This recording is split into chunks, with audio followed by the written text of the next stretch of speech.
Now, you've also were kind of the first to start a trend that we see a lot now in the NFL. We see Andrew Luck retire early. We saw Luke Kuechly retire early. Obviously, Calvin Johnson retired early. And now with your love for MMA, knowing that MMA is now the worldwide sport it is now, do you still see yourself at 18? Would you have gone into the MMA world, or would you have still pursued a football career as well? No. I think football is the greatest sport, ever. I mean, my love and passion is still with football. What I would have done is I would have taken a fight and started training immediately right after I retired. The problem was when I retired in 2012, 2013, is that these promoters didn't understand having a guy with a name. People would pay pay-per-views. And so the money I was asking, they were like, we're not paying you that. I'm like, what are you talking about? Like, people, anybody want to see me scrap against another guy, another athlete, or another, they want to see me fight, period. And this is why you should pay it. And they looked at me crazy. And now they're just throwing that out. They're like, oh, yeah, you take $500,000. I'm like, who is this guy? I don't even know who the hell this guy is. And so everything is just different now. And I was kind of like 10 years ahead of my time, but yeah, definitely that I would have immediately rolled right from football, and I would have started training. I would have took a few weeks off, and I would have started to train to have a fight. No doubt about that. I know a lot about fighting. I watch a lot of fights, and I try to look at ex-NFL players, ex-NBA players that I think would be great fighters just because of their athletic ability. And one of them you mentioned, who you played with, LaDainian Tomlinson, is a freak of nature. He is fast, he's athletic, his ability, his work ethic, his stamina, everything that you learn in MMA, the breathe technique, everything. This is a guy that when you watch it was workout plan when he was playing football, running up hills and tying bricks to his back and running. And this guy was running all day up and down the hills. When you look at a player like that, I believe guys like him, Russell Westbrook, anybody look at Russell Westbrook and his workout plan? These guys are beasts. They're freaks of nature. And that's what you need to be as a fighter. So if you were to look at ex-NFL players, ex-NBA players, or even players right now, who do you think would fit in the UFC or Bellator or mixed martial arts in fighting professionally? Well, just to start off with LT, I took LT to hit mitts and stuff with me one day, and I was in his sparring. This is during the off season. And I saw him hit mitts and kind of move around. And he can go. I was shocked. I was like, oh, damn, L can go. But I think the current players, like, I would love to see a Khalil Mack get knocked like the cage. If he learned how to sit on punches and he learned his ground game and how to defend takedowns, who's gonna stop that? No one. He's too strong, he's too explosive, and this is I think Francis Ngannou, like he has like that build, right? I seen Francis the other day in the gym, and I was like, dude, he looked like a DN. Like he looked like a defensive end. He's a big man.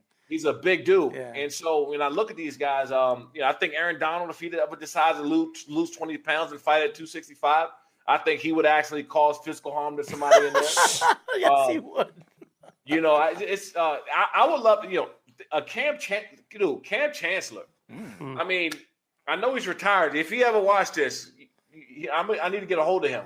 He's another guy that I think will just deliver a lot of punishment to people. And because the thing is with us, we have this mentality that to do it, you just have to learn the craft of it, right? You're not scared. You're not afraid of work. No one. Look, I can tell you, scary looking at a 6'6", so 6'7", 360-pound offensive lineman. That's scary. Mm-hmm. Not somebody my size. I'm not worried about that. Right. So you get these guys, they have the intentions to go in there and do well. And a lot of these small guys, they're going to tap you out in less than 30 seconds. I had my first time learning, I had a 180-pound wrestler take me to the ground, and I could not get up. It's unbelievable. I could not get up. It was the most humbling shit that ever happened to me in my life. I left the gym, and I was sitting in the car for a minute just trying to figure out what in the hell just happened to me, right? I couldn't get up. This guy was a 3-time Division I AA champion. And he was 182 pounds, and I could not get my big ass up off of the ground, and I could not figure out why. Greco-Roman wrestlers are the best fighters in the world. I don't care what anybody says. You could be a 5-degree black belt in Brazilian Jiu-Jitsu. These guys, when they get you on the ground, they get on top of you. They control your body and your strength so perfectly, you won't be able to shift your body because they have control that you can't shift your body. It's unbelievable. You can't get in guard. You can't get in half guard. They're so strong. Their upper body strength is unbelievable. As you guys know, we are talking to former Chargers and Bills All-Pro linebacker Shawne Merriman, and now mixed martial artist, team owner, lights out extreme fighting. It's great what he's doing for the sport. My question to you is, we're watching the linebackers now. You're watching the whole league, to try to change the game. And we saw what you did. We saw what Lawrence Taylor did in the 80s and the 90s, and then kind of transitioned to Ray Lewis, you, Sean, and all the different roughneck linebackers that we saw in the early 2000s and late mid-2000s. What do you think about the linebackers now, the faster, more athletic linebackers that you're seeing? They're running, some of these linebackers are running 4.4s and 4.3s. I mean, it's absolutely ridiculous how strong and how big these guys are and how fast they run. They had to change a little bit with the style of the game, right? With them throwing so much, guys have to be able to play all 3 downs, not come off the field. Back in I guess my time and a little bit before my time, like the Trotters and all these people, they were first and second down guys. And the third down, you had to bring in your small guy. Mm-hmm. So now you're looking, for that 235-pound linebacker, right, who can run in coverage and move around and, and also they don't have to come off the field, right? So that's where the game has come from. But you have, you got a couple rough ones still out there. You got the, like I said, Khalil Mack he could play at any era. Right, from now to 1960, Khalil Mack is playing. It's a few other ones. It's not a whole lot, but there's some guys out there that can line it up any day. Another aspect of that is the trash talk. You play, especially as a pass rusher position, a lot of trash talking between the defensive line and, in your case, the outside linebacker and offensive line. So who is one of the best trash talking rivalries that you had, maybe in a division rivalry or maybe a team you played a lot like the Colts or the Patriots in the playoffs? And also, who is the main trash talkers on your team? Was it you? Was it somebody like Sean Phillips? Was it Jamal Williams? Somebody like that? We all know who's the best trash talker on our team. That's Philip. There was no better trash talking. He never stopped. It wasn't just for the cameras. He was like that when the cameras went off in the thumb wrestling match in the locker room. It did not matter. Phil was talking. He wanted to compete 24/7. As far as a rivalry, even I didn't talk back and forth with him that much. It was probably Tom. Where I always kind of just gave him an extra glance or just bumped hm a little bit more on the way by. And just always was a pain in his ass because he definitely was a pain in ours. So if that was the rivalry, or probably that was the biggest one. But you got to think too, man. I played in the AFC West when Kansas City had Priest Holmes and Willie Roaf and Brian Waters, Tony Gonzalez, and they had Jason Dunn, that people don't even talk about. It was just another massive human being at tight end. I think they just kept him there to block me in that division. Like that's why he was there. And they would just run the ball 35, 40 times a game. Tony Richardson, the fullback, they would just line up and just see who wanted to play football today. That's it. I think that was the only thing they were trying to do. Tony's a fan of the show. We've had Tony on a couple of times on this show. So Tony's a good guy. Really, really nice guy. He is. That kind of sets up my next question very well, Sean. If you could get anyone in the Octagon, anyone at all, for 3 rounds and just pummel them, who is it going to be? You.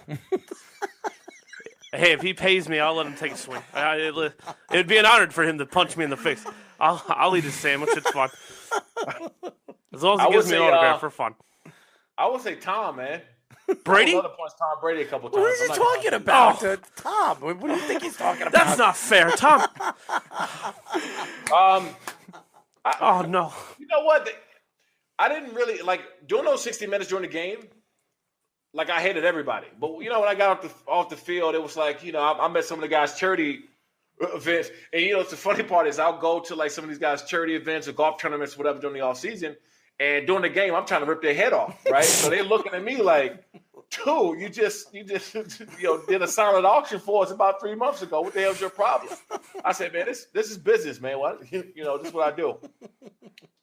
Well, by the way, we are talking to former Chargers and Bills All-Pro linebacker Shawne Merriman. Again, he's promoting Lights Out Extreme Fighting, his fighting brand, his company that he's building right now. A lot of amateur fighters or future pro fighters that want to come and join. Pro. We got pro. It's all pro too. Yeah. So there you go. You guys have an opportunity if you want to join a good fight team, a real up-and-coming fight team. Go to Lights Out Extreme Fighting, Shawne Merriman's team. So. Jalen Ramsey, we talk about fighters and different guys that you would love to hate. You know, a lot of guys love to talk crap. Jalen Ramsey is the biggest shit talker in the NFL. Everybody has said it. I think he would be great to try to promote and push into a Jake Paul, a card where he could fight somebody because I just want to see for once, maybe him and Josh Allen, the one he called him the GQ Pewee, whatever he called him, his first Jalen Ramsey would knock Josh Allen out. What happened? You mean the Bills' Josh Allen? Yeah, the Bills' Josh Allen. Jalen Ramsey's going to knock him out. How do you expect? First of all, how is he going to reach his head? Okay. Jalen Ramsey. Well, ask Sean that question. I don't know. I'm telling you, I know a little bit about fighting, and Josh Allen's very athletic. Oh, okay, but he wrestled in high school. High school. So now we're talking. So I was just about to say that. I said, didn't Josh Allen wrestle? Mm-hmm. And you know, because you're in the sport, most wrestlers can transition easier than anybody else, right? Because you can always learn how to strike. But what do people rely on when they get in trouble? They're wrestling. They're wrestling. Absolutely. So, coincidentally, look, I'm taking Josh Allen in that one. I'm taking Josh Allen. Absolutely. And I want somebody to take this clip because I don't care if Jalen Ramsey hears it. Josh Allen would beat the living you-know-what out of Jalen Ramsey. Josh Allen is a sweet, caring guy. He's one of those quarterbacks, just a great arm, always quiet. But let me tell you something. Looks are deceiving. And just because he's quiet doesn't mean he can't fight. Okay. Now, what about the Josh Allen versus Josh Allen in the Octagon? Well, that's different. I mean, you got a guy that's going to try to pulverize you and hit you. I mean, but that doesn't work in the Octagon either. You look at Brock Lesnar. Brock Lesnar was a good fighter. He was a great wrestler. He used his wrestling to be dominant in the UFC, and he was for like 3 or 4 fights. He was, and he beat obviously Mir and great all around Brazilian jiu-jitsu artists. But when you fight good fighters like Randy Couture, that's going to wrestle you and play your game as a Greco-Roman wrestler, you're going to lose because he's going to be able to compete with you throwing punches. And Brock Lesnar beat Couture. No, not the first time. Couture beat him. Yep. He took the belt from him. So, and that's because Brock Lesnar thought, hey, you know what? I'm bigger. I'm stronger. I'm going to beat him. That doesn't work in MMA. You got to be smarter. And it's a game. It's technical. And it's like playing chess in football. Everybody says football's a chess game. That's what the coaches do. What do you think fighting is? It's a chess game. That's why you love it. I know that's why you love it.